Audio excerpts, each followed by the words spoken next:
अब और सुरक्षित व सुलभ होंगी यूपी रोडवेज की बसेस। उत्तर प्रदेश के प्रत्येक नागरिक को परिवहन की सुविधा उपलब्ध कराने के लिए प्रयासरत योगी सरकार ने उत्तर प्रदेश परिवहन निगम द्वारा संचालित बसेस को और भी सुलभ व सुरक्षित बना दिया है। इसके तहत योगी सरकार ने मंगलवार को निगम मुख्यालय स्थित कमांड कंट्रोल सेंटर का उद्घाटन किया। इस कमांड कंट्रोल सेंटर के माध्यम से बसेस की लाइव ट्रैकिंग, आपात स्थिति में रियल टाइम लोकेशन पर तत्काल सहायता समेत पैनिक बटन के अलर्ट जैसी सुविधाएं मिलेंगी। राज्य सरकार के कर्मचारियों को मिलेगा बड़ा महंगाई भत्ता, आदेश जारी। केंद्र की तरह राज्य सरकार के करीब 35 लाख कर्मचारियों, शिक्षकों और पेंशनर्स को भी 4% बढ़ा महंगाई भत्ता मिलेगा। राज्य सरकार ने मंगलवार शाम को इस संबंध में आदेश जारी कर दिया है। बढ़ा हुआ डीए मार्च के वेतन के साथ ही दिया जाएगा। बढ़ा हुआ महंगाई भत्ता 1 जनवरी 2024 से मिलेगा। यमुना एक्सप्रेसवे का सफर फिर हो सकता है महंगा। यमुना एक्सप्रेसवे का सफर एक बार फिर से महंगा हो सकता है। यमुना प्राधिकरण की आज बोर्ड बैठक होगी। इस बैठक में यमुना एक्सप्रेसवे की टोल दरों में बढ़ोतरी के साथ ही किसानों और आवंटियों से जुड़े कई अहम मुद्दों पर भी मोहर लगेगी। आचार संहिता लागू होने से पहले होने वाली ये बोर्ड बैठक काफी अहम मानी जा रही है।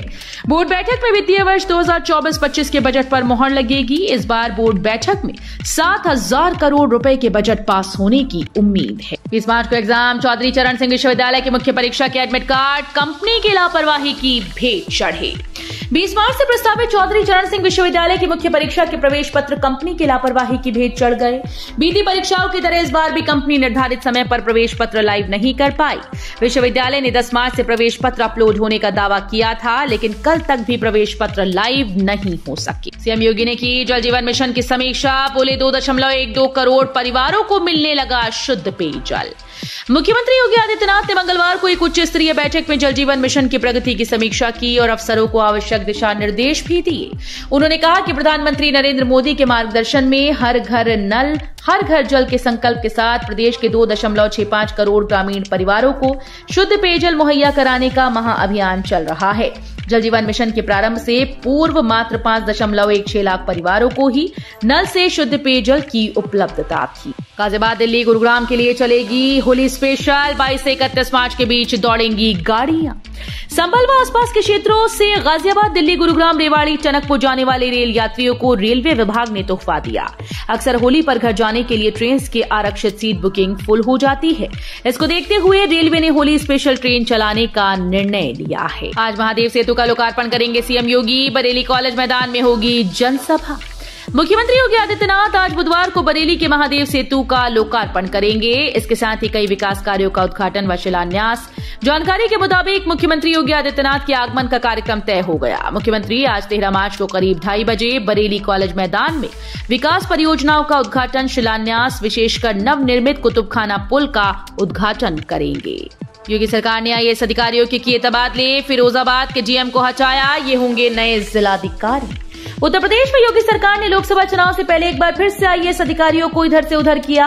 यूपी सरकार ने फिरोजाबाद के डीएम को हटा दिया। प्रदेश सरकार ने कुछ आईएएस अधिकारियों की जिम्मेदारियों में भी बदलाव किया। जानकारी के मुताबिक प्रदेश सरकार ने फिरोजाबाद के जिलाधिकारी उज्जवल कुमार को हटा दिया है। यूपी को 3 नई वंदे भारत की सौगात, 1 को विस्तार। मुख्यमंत्री योगी ने जताया आभार। प्रधानमंत्री नरेंद्र मोदी ने मंगलवार को वर्चुअल माध्यम से भारतीय रेलवे की 85,000 करोड़ रुपए की विभिन्न परियोजनाओं का लोकार्पण व शिलान्यास किया। इस अवसर पर मुख्यमंत्री योगी आदित्यनाथ भी लखनऊ में अपनी सरकारी आवास से वर्चुअली इस कार्यक्रम में सम्मिलित हुए। सीएम योगी ने उत्तर प्रदेश में 3 नई वंदे भारत ट्रेन शुरू करने के साथ ही लखनऊ गोरखपुर वंदे भारत ट्रेन को प्रयागराज तक विस्तार देने के लिए पीएम मोदी का आभार जताया। जापान की तर्ज पर बनारस में हो गया ये काम, चमक उठेगा शहर, स्कूली बच्चे निभाएंगे ये भूमिका। स्वच्छ काशी सुंदर काशी की संकल्पना को जमीन पर उतारने के बाद अब इसे अस्थायी रूप देने के लिए लोगों की आदत में लाने की तैयारी है। इसके लिए नगर निगम जापान की तर्ज पर बनारस में स्वच्छता प्रशिक्षण एक्सीलेंस सेंटर खोला जाएगा। कैडर वोट तक सिमटी बसपा, बाकी छिटके। बीएसपी के लिए पिछला प्रदर्शन दोहराना आसान नहीं। बीते 2 दशक के दौरान अर्श से फर्श तक पहुंचने वाली बसपा अब केवल अपने कोर वोट बैंक तक सिमट चुकी है। राजनीति के शुरुआती दौर में पार्टी का आमजन से जुड़ाव काफी बेहतर रहा, लेकिन सत्ता में आने के बाद पार्टी का आम लोगों से जुड़ाव खत्म हो गया है। लोगों को लुभा रही आगरा मेट्रो। 4 दिन में 1.22 लाख से ज्यादा यात्रियों ने किया सफर। देश विदेश से आगरा आने वाले पर्यटक और शहरवासी बढ़ चढ़कर यहां मेट्रो सेवा का लाभ ले रहे हैं। आगरा मेट्रो के आम लोगों के लिए शुरू होने के बाद 4 दिन में 1 लाख से अधिक यात्रियों ने इसमें सफर किया। मेट्रो शुरू होने के बाद सबसे ज्यादा 39,616 यात्रियों ने आगरा मेट्रो में सफर किया। अधिकारियों ने ये जानकारी दी। राज्यपाल की सख्त हिदायत के बाद इन 210 कॉलेज पर कार्रवाई की तैयारी। राज्यपाल के सख्त हिदायत के बाद डॉक्टर भीमराव अंबेडकर विश्वविद्यालय प्रशासन हरकत में आ गया। खंडारी परिसर में बैठक कर कुलपति ने कॉलेजेस को 7 सूत्री निर्देश दिए। आंतरिक परीक्षा के अंक अपलोड न करने वाले 210 कॉलेजेस को 2 दिन का समय दिया है। ऐसा न करने पर ये ब्लैक लिस्टेड होंगी। संशोधित महायोजना 2031 के ड्राफ्ट पुस्तक का हुआ विमोचन। वीडीए उपाध्यक्ष ने दी ये खास जानकारी। संशोधित महायोजना 2031 को लेकर वीडीए में कार्यशाला हुई। इसमें वाराणसी महायोजना 2031 के ड्राफ्ट पुस्तक का विमोचन वीडीए उपाध्यक्ष पुलकित गर्ग ने किया।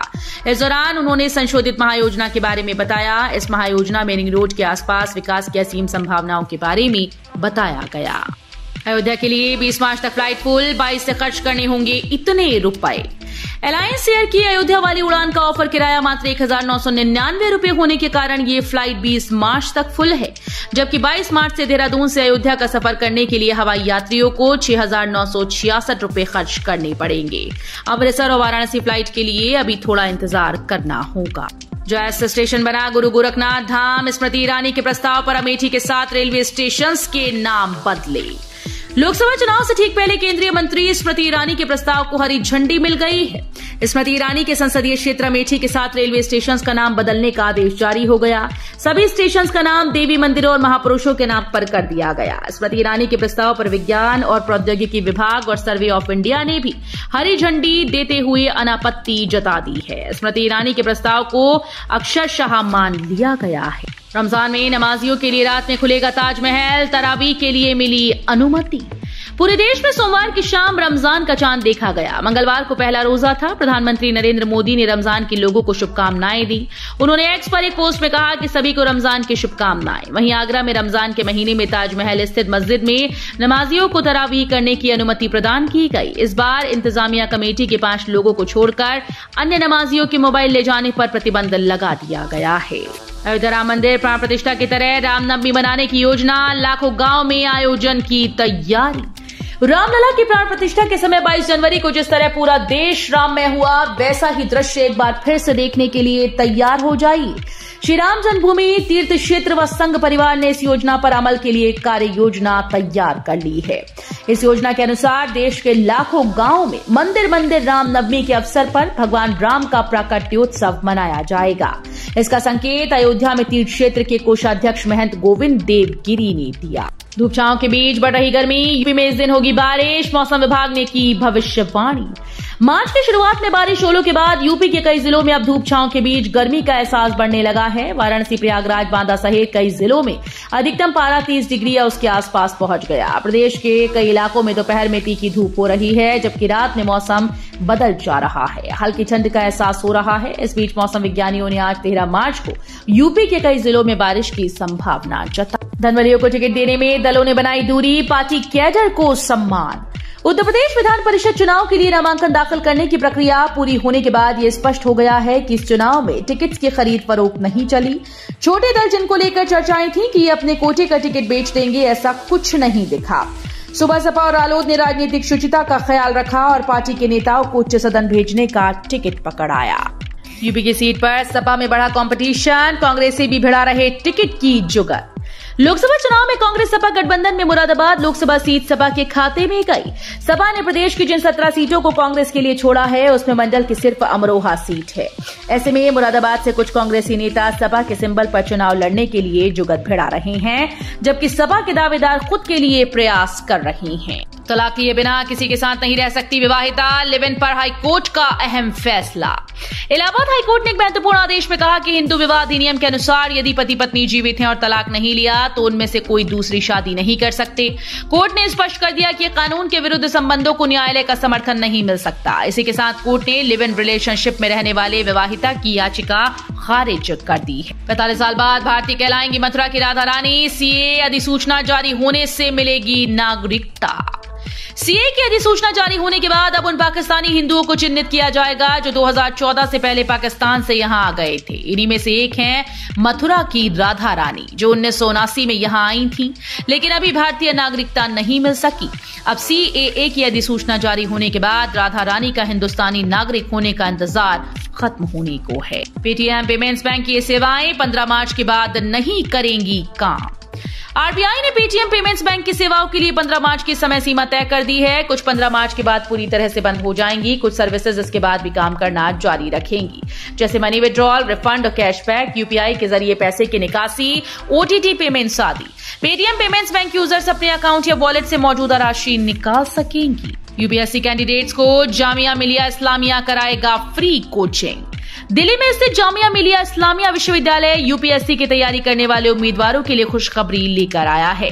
संस्थान यूपीएससी सीएससी 2025 के लिए कैंडिडेट्स को फ्री कोचिंग की सुविधा देगा।